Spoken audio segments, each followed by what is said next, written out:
사실을 확정을 해서 재판이라는 게 사실을 확정해서 법규를 해석 적용해서 권리 의무를 확정한다. 이게 재판의 구조예요. 즉 대여금 청구를 지금 예를 들어 놓은 건데, 대여금 청구는 여기에서 이 사실이 좀 더 여러 가지 의미인데, 여러분이 요건 사실, 또 요건 사실 공부하잖아요. 요건 사실.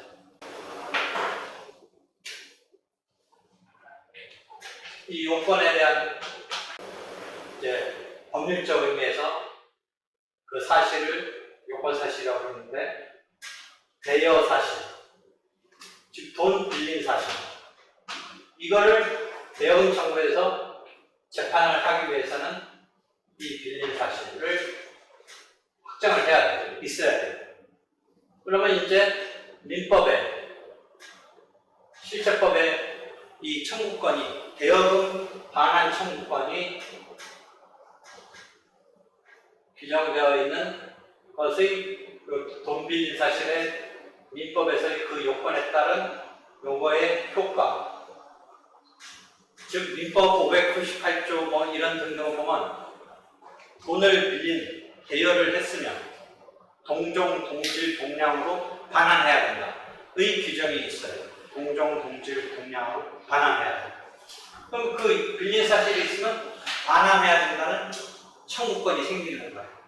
그 민법 598조 등을 해석 적용해서 그 요건이라고 여러분이 민법에서 하는 것을 전제로 오케이가 되면 그 권리가 효과로서 반환 청구권, 그 효과로서 여기 반환 청구권이 그 채권자에게, 채무자에 대해서 있다라는 것을 이렇게 해서 재판에서 판결문에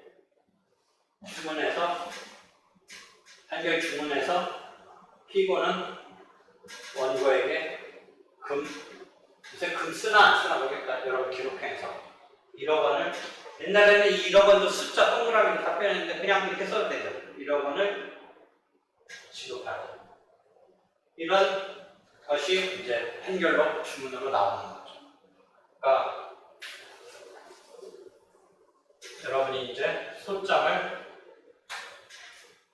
해서 청구 취지에서 판결로 구하는 바를 써주는 거죠.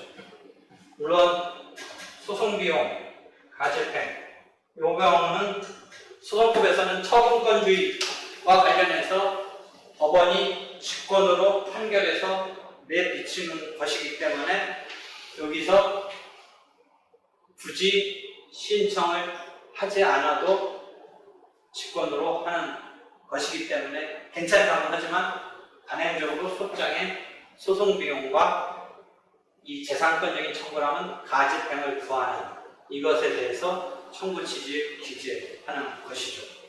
하나 기록형 중에서 주요할 건 여기에 뭐 있어요? 재산권적인 청구는 가집행을 구하는 것에서 하나 실제 체크하는 게 어떻게 보면 이 사항을 안 써도 된다라는 게 우리 처분권주의의 예외잖아요. 근데 쓰는 거죠. 관행적으로. 근데 그 관행적으로 쓰는데 또 쓰면 안 되는 게 또 하나 있어요. 뭐예요? 이전등기 청구 사건 같은 경우는 가집행을 구하면 안 돼요. 자주 그 체크를 해요. 뭔지 알아요? 한 번도 경험 그건 알았어요? 그 부분? 아니죠? 그럼 자꾸 체크하려고 해요. 관행적으로 쓰는데 잘못하다가 또 이전등기 청구 사건의 청구 취지 1번이면 가집행을 구한다라는 걸 쓰면 안 됩니다. 재산상의 청구에 관한 판결에는 이제 특별하게 상당한 이유가 없는 한 직권으로 법원이 가집행을 붙이는데, 다만 이전 등기 청구 소송, 뭐 이런 등기 청구 소송은 오히려 그 의사의 진술을 명하는 이런 판결이 확정됨으로써 효력이 생기므로 가집행 선고를 신청하지 않는다라는 것을 주의해야죠. 이렇게 되게 공식적인 거기 때문에 소장 작성이 쉽지 않죠. 이런 틀을 갖추라고 한 게, 이것도 사실은 또 A4, A4 용지에 써야 돼요. 뭐 이런 건데, 청구 취지가 약간 두 두발씩이잖아요. 앞에 딱 때려주잖아요. 알기 쉽게. 그 다음에 청구 이유가 뒤에 나오잖아요. 결론 먼저 빵 해주고 뒷받침된 얘기를 하는 거잖아요. 근데 우리의 논리 흐름은 두발씩이 아니라 어떤 것 때문에 최종적으로 이런 결론이다의 흐름이잖아요. 그러니까 여러분이 소장 기록했을 때 앞에 결론에 해당하는 청구 취지 부분을 비워둔 채 쓰기도 한다는 게 그 이야기잖아요. 그럼 우리가 볼때요 248조 등에 보면 소장에는 그때도 교과서적으로는 필수적 기재사항이라고 해서 뭐뭐뭐는 반드시 써야 돼요. 청구 취지, 청구 원인 앞에 당사자와 법정 대리인을 기재하도록 되어 있잖아요. 그러니까 여러분이 기록형은 그 당사자가 평범한 자연인이 아니고 회사 같은 경우 나올 때는 대표자 써야 되는 거고 미성년자 등을 나올 때는 법정 대리인 써야 되는 거고 왜? 248조가 당사자, 법정 대리인, 청구취지 청구원인을 기재하라고 248조 맞나요? 248조는 소장을 제출해야 된다. 소지 249조가 필수적 기재사항으로서 249조가 소장의 필수적 기재사항으로 당사자, 당사자, 법정 대리인, 청구취지 청구원인을 기재해야 된다. 그때 포인트는 법정 대리인은 당사자가 온전한 경우는 굳이 쓸 필요 있다 없다 이 얘기를 할 필요가 없는데 당사자가 미성년자들이라면 소송 능력 없는 경우는 누가 이 소송 행위를 유효하게 할 수 있냐면 소송 무능력자 자체가 할 수가 없어요. 그러니까 법정 대리인이 소송 행위를 해야 되니까 당사자의 버금가는 존재로서 법정 대리인의 기재가 거기에 들어가게 된다. 그 다음에 당사자가 법인 같은 경우라면 법인은 그 자체 자연인과 마찬가지로 당사자로서의 주체가 부여되어 있음에도 실제 자연인과는 달리 물리적인 어떤 소송행위를 하는 건 조직이 와서 한다는 개념은 상정할 수가 없고 누가 하냐? 대표이사, 대표자가 하는 거잖아요. 그러니까 대표자, 대표이사가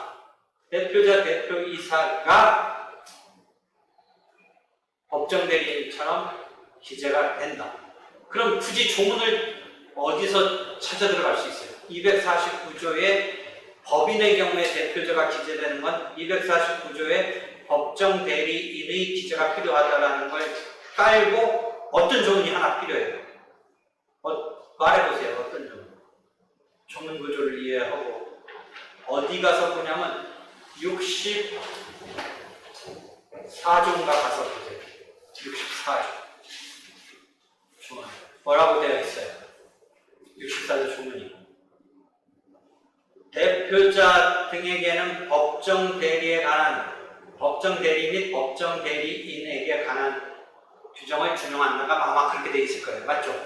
그러니까 249조의 법정 대리인과 이 규정이 결합돼서 여러분이 기록형 소장에 대표자 등의 기재가 등장하는 거예요. 그 구조 알고 썼어요? 그냥 막연히 쓰니까 쓴다고 다 쓰는 거예요. 기재례가 그렇다니까 쓴 거예요. 조문상은 그런 거예요. 대표자가 법정 대리인의 핵심에서. 그럼 법정 대리인의 등장이 여기서 뭘 알아야 되냐면 당사자급의 존재인 거예요. 그럼 법정 대리인과 대비되는 소송 대리인은 제3자. 법정 대리인은 물론 본인과의 제3자죠. 민법적으로 대리니까. 근데 그 차이는 소송 대리인은 변호사 대리 원칙을 하면서 제3자가 대리의 개념 중에 본인의 능력의 법정 대리인은 보충해주는 자라고 보면 되고 소송 대리인은 확장시켜주는 거죠. 즉 본인이 능력이 부족하니까 미성년자니까 그 다음에 후견 이런 거의 경우니까 능력을 보충하려고 법정 대리인 개념이 있는 거고 한편 소송 대리인은 우리나라는 민사소송에서는 본인이 직접 소송을 해도 되지만 전문적인 영역이고 바쁘고 뭐 어쩔 한 이유 때문에 법정 대리에 대한 능력을 확장하는 개념으로서 소송 대리가 임의 대리죠. 민법적으로 임의, 의사에 의해서 하는 대리인데 소송법은 특별히 소송 대리라고 부르는 거죠. 이런 개념이 있는 거죠. 그럼 이제 질문. 소송 대리인은 87조에 있어요. 주체. 법정 대리인 조문이 어디가 있어? 지금 249조에 보니까 당사자 법정 대리인. 근데 51조에 보니까 어떻게 돼 있어? 당사자 능력, 소송 능력, 법정 대리에 관한 것은 이제 실체법의 규정에 소송법에 따로 없으면 실체법에 의한다. 이런 조문이 당사자의 첫 조문인 51조에서 배치되어 있죠. 그래요? 그럼 법정 대리인은 독립적으로 안 돼 있고 이 당사자 어쩌고저쩌고에 같이 이렇게 등장해 있어. 그리고 55조와 감언과 추인, 도정, 54조 이런 거에 법정 대리, 뭐 대리 이런 얘기가 같이 이렇게 있어요. 소송 대리는 독자적인 조문을 하나 한 챕터 배치해놓고 있는데 법정 대리는 왜 당사자가 무능력자일 때 그걸 보완하는 데서 당사자의 준한 위치를 여기서 오히려 소송 능력이 없으면 민법적인 행위 제한 능력과 관련해서 거기서는 나중에 취소될지언정 할 수 있는데 소송 행위에서는 원칙적으로 못해요. 54조인가 보세요. 못해요. 법정 대리인에 의해서만 할 수 있도록 되어 있어요. 맞아요? 법정 대리인에 의해서만 할 수 있다는 말은 못한다는 말이에요. 그러니까 당사자가 미성년자라는 누가 반드시 등장하지 않으면 안 되게 세팅해 놓은 거예요. 소송에서. 법정 대리인이 등장하지 않으면 안 되게 세팅해 놓은 거죠. 물론 미성년자 등이 스스로 한 것을 여기서도 추인하는 식으로 보장할 수는 있긴 있지만 민법하고 틀려요. 민법은 뭔가 유동적으로 뭐 이렇게 된 상황에서 할 수는 있지만 나중에 취소할 수 있는 행위인데 반해서 이쪽은 아예 못하는 거예요. 취소라는 행위가 있는 게 아니고 여기는 추인만 있는 거예요. 원래 못하는 거예요. 미성년자 소송행위. 그럼 누가 등장해야 되느냐? 법정 대리인이 등장해야 돼요. 그러니까 소장의 필수적 기재사항도 249조에 법정 대리인이 당사자 다음에 나오는 거고, 조문 배치도 어디 교과서 같은 데서 한 번도 설명하지 않지만 내 말 지금 이해할 수 있겠어요? 소송 대리인 조문이 쫙 한 챕터 가지런하게 뭔가 부여해 놓고 있잖아요. 법정 대리인은 어디랑 같이 녹아 있어요? 당사자 속에 녹아 있는 게 아마 그런 생각이지 않을까. 아무도 말해주지 않지만 조문 배치가 그렇게 되어 있는 거 아닐까. 그러니까 조문을 어디 가서 어떻게 찾아야 되는지, 물론 소송 대리인에 있어서 마지막 조문은 법정 대리를 준용한다는 말은 나와요. 어차피 대리니까 기본적으로. 그럼 법정 대리인의 조문 등이 어디에 있을 거라는 걸 이제 생각을 해보고, 법정 대리인의 지위가 어떻다는 걸 생각해보고, 그래서 조문을 이제 구조를 지금 내가 익히게 해주는 거죠. 그래서 지금 소장에 필수적 지재사항 얘기를 하다가 기록형이 됐든 뭐 이런 거 얘기가 지금 조금 됐는데, 재판의 구조는 이거예요. 다시 돌아와서 재판의 구조는 이건데 거기 그것까지 얘기했다. 그렇게 필수 기재사항에 있어서 당사자 법정 대리인 청구치 청구원이 기재하라고 했지. 다시 돌아와서 이 사실을 확정하는 거, 그 다음에 법규를 해석 적용하는 거, 권리를 확정하는 거의 이 재판의 구조를, 요걸 이해하면 또 민사법 구조를 이해할 수 있어요. 사실 확정이 실제는 중요하죠. 근데 이 사실을 확정하기 위해서는 뭐가 작동해요? 큰 어떤 소송물 단계의 신청을 당사자가 해야 되고, 그 신청을 뒷받침하는 요건 사실을 변론주의의 첫 번째 명제인 주장 책임이라는 명제, 용어 들어봤죠? 주장을 펼쳐야지 비로소 재판에 이렇게 들어가는 거죠.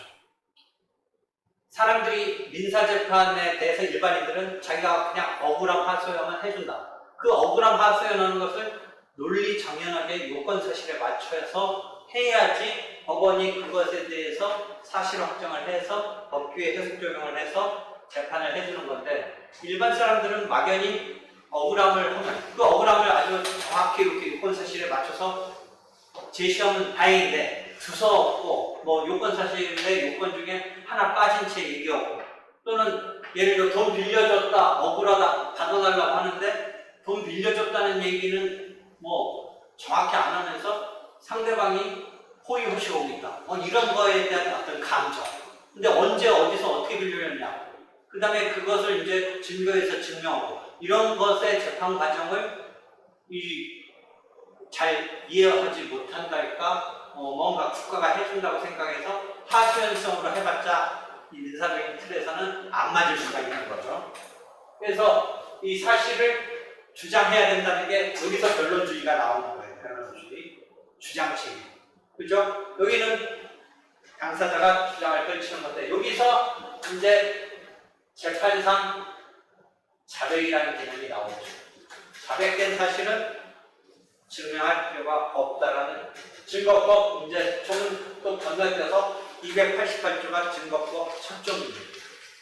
불요증 사실이라는 타이틀부터 시작해 증명할 필요가 없는 사실, 불요증 사실. 에서부터 출발을 해요. 재판상 자백. 물론 그 다음에 자백 간주라는 자백 자체는 아니지만 자백 간주 150조 명백히 다투지 않아 150조 1항 자백 간주 이런 거는 증명할 필요가 없죠. 그렇게 되면 그대로 그 요건을 OK로 통과되는 거죠. 자백이 되면. 근데 부인 또는 150조 2항의 부지 이 경우는 부인으로 추정하는 이런 태도에 대해서는 증명해야 되죠. 그러니까 여기서 이제 사실을 확정하기 위해서 증거법이 나오는 거죠.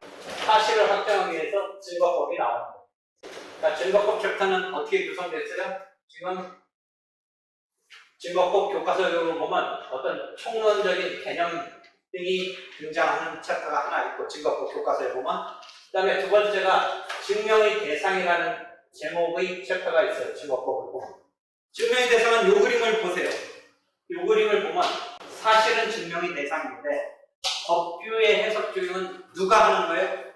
법원이 하는 거예요. 사실의 확정을 하기 위해서는 당사자가 주장을 펼치고 증거에 의해서 상대방이 부인을 하면 증거에 의해서 증명해야 되는 거예요.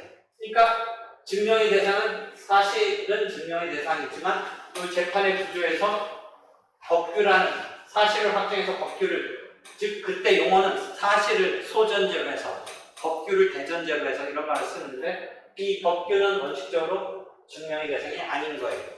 그죠? 그래서 그게 증거법 두 번째 항목에 있어요. 세 번째 증거법 세 번째 항목에 가서 보면 어떻게 되느냐? 증명의 대상 중에 뭐는 이제 탈락했어요? 법규는 증명할 필요가 없어요. 법원이 직책이다 책무로 해석 적용하는 거예요. 이 사실 중에 이제 뭐가 탈락되고 불교용 사실이라는 챕터가 나오네요. 증명할 필요가 없는 사실. 그럼 뭐예요? 자백 내지 자백 간주 사실은 증명할 필요가 없다.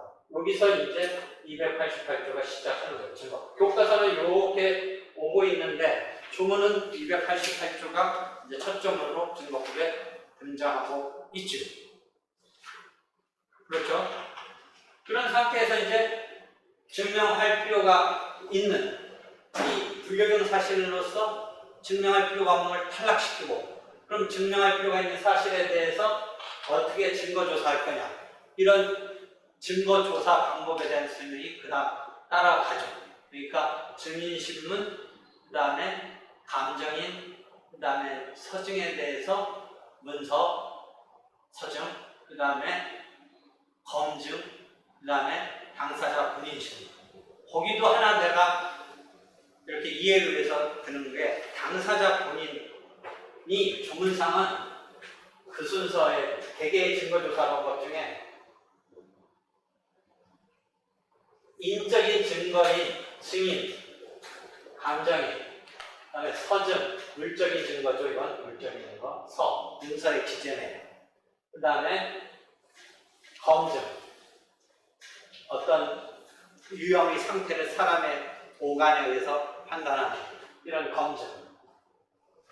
그런데 여기에 당사자 본인이 와 있어요. 그 다음 조문. 요건 인적인 건데, 인적인 증거인데 왜 조문 배치는 그 다음에 있나?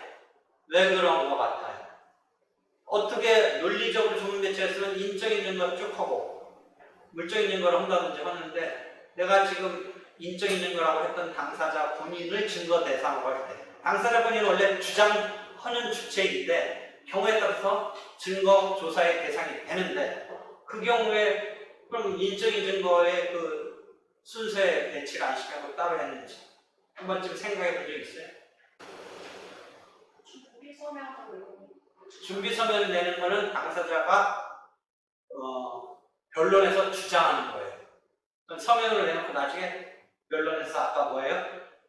한 번쯤 얘기 나올 텐데 구술로 직접으로 해야 되니까 준비 서면은 그 자체 완결적인 게 아니고 일단 변론을 위해서, 그래서 준비라는 말이 붙은 게 변론을 준비하는 서면이고, 그건 완결적인 거 아니고 그걸 바탕으로 변론에서 변론을 하는 거고, 그건 주장의 국면이에요. 왜 그 생각, 왜 배치상 이렇게 됐을까 한번 생각해봐요. 논리적으로 본다면 인적인 증거 틀에서 배치해놓고 물적인 증거들, 그 교과서 읽다 보면 여러분은 변호사실은 한 번도 중요한 게 안 다루는데, 당사자 신분이 원래 보충성이라는 게 과거에 그랬다는 게 나와요. 그런데 다른 증거조사 방법과 마찬가지로 2002년도 벌써 20년쯤 됐는데 민사 개정 시에 보충성을 폐지했다, 이런 표현이 어디서 한번 봤던지, 아니면 뭐 어차피 20년 전 얘기니까 여러분, 나는 그 전에도 교수를 했기 때문에 그게 월드컵 하기 전 그때부터 교수했기 때문에 그 과정을 내가, 요새는 뭐 여러분 20년 전 뭐 개정된 거고 공부할 필요 없다는 거 맞는데, 거기에 그 흔적은 나올 때 보충성이 있다가 막 폐지했다. 그럼 왜 다시 거기까지 얘기 진전시켰는데도 포착 못하겠어요? 보충성이 있다, 폐지했다. 보충성이니까 뒤에다 배치한 거예요. 이제 아닐까 하고 생각하는 거예요. 근데 폐지를 했으니까 조금 더 적극적인 건 요쯤에다 배치해줬으면 좋을 뻔 했는데, 여전히 의치는 그냥 거기에 자리 잡고 있다. 여러분한테 왜 이런 얘기를 하냐면, 조문이 어디 있는지를 이렇게 어떻게 찾아갈 수 있도록, 나도 조문 다 못 배워요. 이렇게 하는데 어디쯤 있을 거다. 증거법은 편해요. 그나마 조문이 많고 이렇게 저렇게 챕터가 하나씩 주어지고 있으니까 항목이 어느 거 편해요. 근데 이제 굳이 거기서 또 흠을 잡자면, 당사자분이신 분이 그 뒤에 배치된 이유는 아마 보충성 때문에 그 전에 그렇게 의도적으로 마지막에 배치해 놨는데, 보충성을 폐지한 이상은 다시 인적인 증거 카테고리로 와도 될 것 같은데 위치가 그렇지 못하다. 내 생각이고 어디서 말하지 않는데 그냥 위치를 말해주려고 이렇게 얘기해 주는 거예요. 이해되겠죠? 그 다음에 이렇게 각각 증거조사, 그 다음에 그 밖의 어떤 기술 발전에 따른 증거조사라는 항목이 하나 있고, 거기는 이제 규칙과 이런 데서. 그러니까 증거법은 실제 변호사 시험은 잘 안 다뤄요. 내가 이렇게 분포를 보니까 다루지 않는 게, 이거는 증거조사 하는 거니까 이렇게 판례 같은 거 거의 없고, 굳이 증거법에 나오는 거 꼭 그거 서증에서 진정 성립에 있어서 자백했다가 취소할 수 있는 그것만 줄기차게 물어보고, 서증 그 부분만 물어보고 안 물어보더라고요. 그러니까 그냥 그 대신 여러분이 한편 편한 거는 규칙도 여기는 상세해요. 민사소송법 자체의 시험장의 규칙까지 법전으로 줄지 어쩔지 모르는데, 아예 규칙까지 이렇게 다 들어가서 보면 되는데, 객관식은 그러니까 조금 특이한 지문을 이렇게 굳이 지문 하나 만들려고 마땅한 지문 없으면 그런 거 넣더라고요. 그러니까 객관식에서는 지문에서 이렇게 일반적이지 않은 지문까지 꼼꼼하게 이렇게 안 챙겨보면 모를 지문을 넣는데, 그런 규칙까지 자기가 만들어서 낼 수는 없고 규칙 같은 지문을 막 넣더라고요. 그러니까 당혹스러울 수가 있어요. 근데 사례형 자체는 증거법 문제는 그리 많이 빈출하지는 않고, 제일 많이 물어보는 건 여러분이 이미 준비가 됐을 거예요. 서증에 대한 진정성립은 이건 주요 사실도 아니고 간접 사실도 아니고 보조 사실인데 주요 사실처럼 자백의 취소 처리가 함부로 안 된다라는 그 명제가 보조 사실 중에 서증의 진정성립에 대해서 자백을 해버리면 함부로 취소 처리를 못한다는 룰이 적용되는 게 선택형 지문에서도 나오고 사례형 지문에서도 자주 두세 번씩은 나오는 그런 상황이에요. 이해되겠죠? 그래서 증거조사를 하고 그 다음에 자유심증주의, 그 다음에 증명책임 이런 챕터가 교과서적인 챕터예요. 자유심증주의가 조문은 어디에 있냐면 202조인가에 있어요.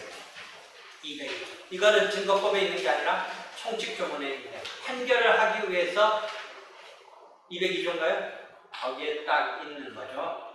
또 판결을 함에 있어서 법관이 심증을 형성해서 라는 그 조문이 있고 증명책임은 사실은 민법에 따른 민법 규범에 따른 것인데 선택형에서는 뭐 증명책임은 민법적인 문제일 수도 있고 절차법적인 문제일 수 있는 상태에서 증언이 좀 물어보긴 하는데 그냥 원래 주장을 해야 되는 거가 상대방한테 반박되면 증명을 그자가 해야 된다. 뭐 그런 정도들에서 그때그때 몇 개 특이해요.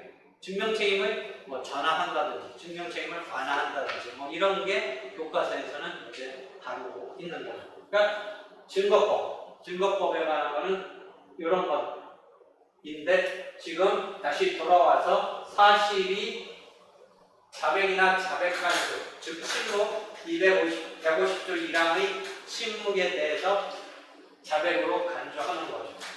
그렇죠? 이건 증명할 필요가 없다라는 거죠. 부인 부지는 증명할 필요가 있다 해서 이렇게 하는 거죠. 사실. 근데 법규 사실은 그렇게 해서 이제 사실을 확정하는 작업이 되고 그 확정된 사실이 이제 그림이 요 그림은 지금 위에서부터 아래로 그려졌는데 사실을 확정하고 아래에서 본다면 이걸 확정하는 요걸 소전제로 해서 이제 여기다가 법규에 해석 적용을 대전제로 해서 이제 권리의를 확정하는 이 작업이 판결 재판이라는